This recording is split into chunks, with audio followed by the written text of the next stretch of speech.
Will Pearson, co-founder of Mental Floss. Appreciate you being here. And you seem to have a lot of very inventive and new and boundary-pushing ideas that you've been able to commercialize and bring out into the market. Could you start off by giving us a little sense of Mental Floss as an idea and as an innovation in and of itself? You know, Mental Floss was born as a very simple idea, and that is the fact that people want to feel well educated, people want to feel well informed, but they also like to be entertained. And when we were kind of surveying the landscape, we didn't find a brand that was creating that blend of knowledge and entertainment in the way that we wanted to see, and so that's why we created it. Okay, yeah. So really, sort of busting up the traditional media definition. I know you get a lot of readers involved. The millennials are really a target. Creating intellectual capital through the sharing and expression of innovative ideas. Right. You know, I think the fact that we really had no experience in the media world before starting it helped us think about this a little bit differently. We weren't really trying to create another media company or a typical media company. We were trying to provide a service to our customers, or those that we saw as our customers, and that can happen whether it's part of the magazine, whether it's through books, whether it's through games, however we were approaching it. That's really what we were trying to create the company we wanted to see. Okay. Will, what have you learned about the millennials as a generation? What should senior executives be looking for in this demographic in their workforce and in their customer base? You know, it's something that we talk about a lot, because there are certain stereotypes of the millennial generation which are not completely untrue, whether it's being a generation that's been a little too handheld and kind of pampered and always depending on others. There is some truth in that, and at the same time, studies are definitely showing that this is a generation that's rising to the challenge, that's really planning for the future. And so I think companies that can find ways to communicate with millennials and help them set goals and help them really think about where they want to go can be more effective. And is this demographic really beginning to influence business decisions and buying decisions out there? Can you share with an executive level audience sort of the rationale for really investing in this demographic and understanding it and finding the opportunities? I don't think there's any question about that, and study after study is showing that when companies are really looking at who's driving the conversation online and buying decisions, that this generation is not only influencing one another, but there's a kind of cross generation influence that these millennials are having when they're posting about certain products that they're buying or things that they're participating in online. It's not only influencing their peers, but influencing family members kind of younger and older than them. So. Okay.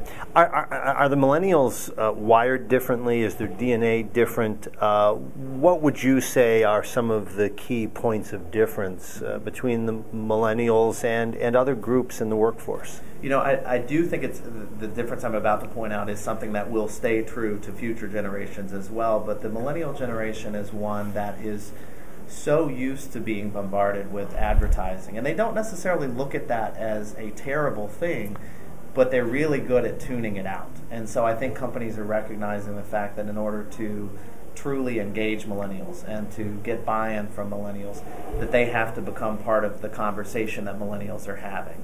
The days of just being able to buy an ad in a magazine or put up banners on a website and hope that that's effective enough are really gone. And the most effective ad campaigns are going to be the ones that are really creating conversations with millennials. It almost sounds, based on your work with Mental Floss, that there's an opportunity to engage different sides of people, different sides of the millennials, for example, with humor, with intellect, with other pieces of content or things that play to their different personality traits. I mean, is that a fair observation, and is there room for more of that? No, I definitely think that that's true, and I think you're seeing that happen with the media world in general, and that people are finding what you might describe as a niche of the categories that appeal most to them. And so we certainly try to do that. But the traits that you brought up are very common among millennials, and an appreciation of unique or quirky humor, and the idea that intelligence is valued. It's something that we talk about a lot. It's a very well-educated audience and generation. Now, part of that is a reflection of the fact that we've gone through tough economic times, and so many of them have stayed in school longer. But it still has influenced the way that they perceive the world, and so that there has to be that combination of intelligence and humor. Okay. You've asked executives to look seriously at this generation. What about the millennials? What are their expectations for leaders? How do they discriminate and discern real leadership from the rest, or from alternatives that they wouldn't appeal to or attract to?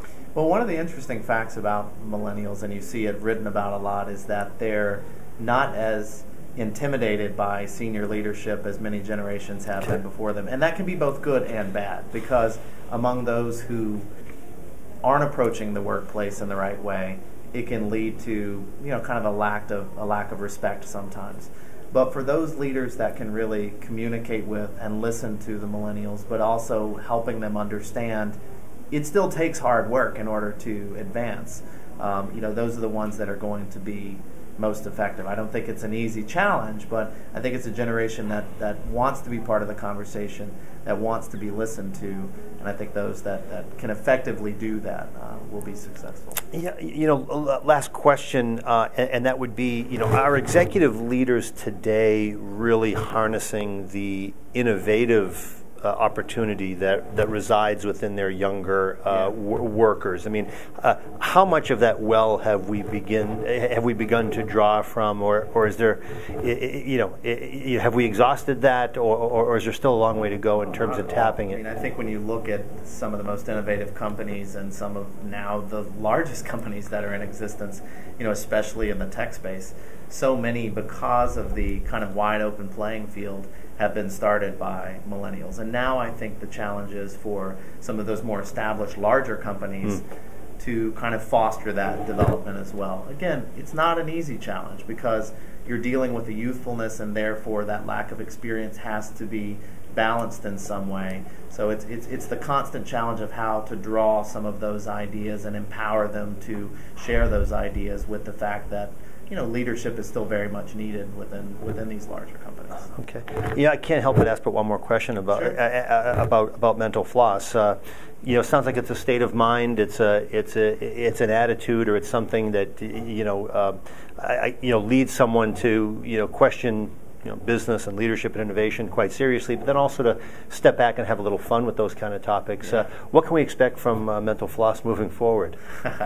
There's a lot that we've got in the works, and we have looked to expand into areas I may have mentioned earlier, into the children's market, because we've been getting requests constantly from our readers who are interested, who have kids, and saying, can you deliver this for a children's market as well? So that's definitely an area of exploration now.